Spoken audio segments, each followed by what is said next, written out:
यह है गुलगुता नामक जगह जहाँ यीशु को सूली पर चढ़ाया गया था। अब हम यीशु के कब्र के अंदर हैं और आप देख सकते हैं यीशु को यहाँ रखा गया था।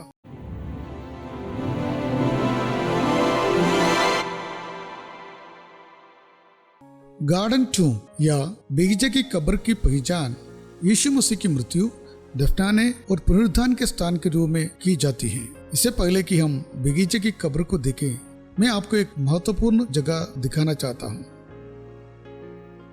यह है गुलगुता जहाँ यीशु को सूली पर चढ़ाया गया था। मरकुस 15:22 के अनुसार वे यीशु को गुलगुता नामक स्थान पर ले आए, जिसका अर्थ है खोपड़ी का स्थान। गुलगुता शब्द मूल रूप से अरामिक भाषा से आया है और इसका अर्थ खोपड़ी है। अंग्रेजी में लोग इसे कलवरी कहते हैं। कलवरी एक लैटिन शब्द है जिसका अर्थ भी खोपड़ी होता है। जब हम गुलगुता, कलवरी या खोपड़ी के जगह के बारे में कहते हैं तो हमारा मतलब वास्तव में एक ही जगह से है, लेकिन अलग अलग नामों से जाना जाता है। 19वीं शताब्दी के चित्र में यह स्थान खोपड़ी जैसा प्रतीत होता था। चित्र में जो नाक की प्रकृति है वो आज दिखाई नहीं देता क्योंकि ये 2015 में टूटकर गिर गया था। स्थानीय यहूदी परंपरा का कहना है कि इस स्थल को प्राणदंड के लिए एक आधिकारिक स्थान के रूप में इस्तेमाल किया गया था। प्रारंभिक शताब्दी के ईसाइयों का मानना था कि ईसाइयों में सबसे पहले शहीद हुए स्टीफानस को दमास्कस गेट के बाहर कहीं पथराव करके मार दिया गया था, शायद इसी स्थान पर। रोमी अधिकारियों ने भी इस स्थल का उपयोग प्राणदंड के लिए किया था। यूहन्ना 19 और 20 और इब्रानियों 13:12 इन वचनों के अनुसार यीशु को शहर के बाहर सूली पर चढ़ाया गया था। यह स्थान बाइबल के वचनों के अनुरूप है। बाइबल यह नहीं कहती कि यीशु को पहाड़ के ऊपर सूली पर चढ़ाया गया था। यह स्थान यरूशलेम शहर की उत्तरी दीवार के पास स्थित है। मरकुस 15:29 से 32 वचन के अनुसार जो लोग उस मार्ग से जा रहे थे वे उसका निंदा कर रहे थे। ये जो बस स्टैंड आप देख रहे हैं वो उसी मार्ग में बनाया गया है। यूहन्ना सुसमाचार के अनुसार यीशु को एक बगीचे के पास सूली पर चढ़ाया गया था। प्रियो, ये वो जगह है जहाँ 2000 साल पहले यीशु मसीह ने हमारे पापों के लिए क्रूस पर अपना जीवन दिया था। आइए अब हम यीशु की कब्र की ओर चले। यूहन्ना यह भी बताते हैं कि जहाँ यीशु को दफनाया गया था वहाँ एक बगीचा था। यह स्थान प्राचीन काल में एक बगीचा था। यह गत्सेमनी जैसा कृषि उद्यान हो सकता था। 1877 में जब आर्कियोलॉजिस्ट खोज कर रहे थे तब उन्हें 10 लाख लीटर पानी की क्षमता वाला एक प्राचीन कुंड मिला। उन्हें बगीचा में एक वाइन प्रेस भी मिला। इस कब्र की खोज 1867 में हुई थी।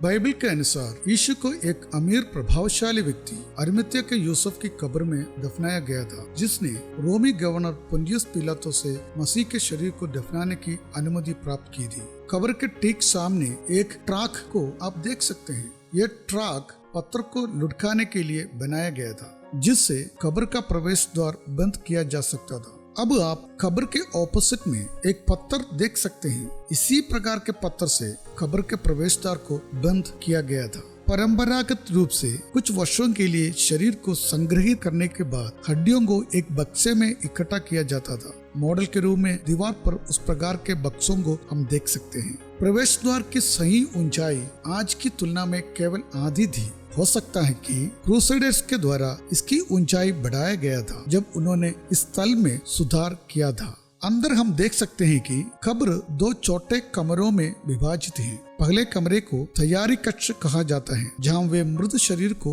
दफनाने के लिए तैयार करते हैं। दाहिनी ओर हम दफन कक्ष देख सकते हैं, जहां हम मृत शरीर को हमेशा के लिए रख देते हैं। यहाँ हम 3 दफन स्थान देख सकते हैं, जिसका अर्थ है कि ये एक पारिवारिक कब्र था। मरकुस 16 का 1 से 6 वचन में हम पढ़ते हैं, जब शबत का दिन बीत गया तो मरियम मगदलिनी और याकूब की माता मरियम और सलोमी ने सुगंधित वस्तुएं मोल ली कि आकर उस पर मले।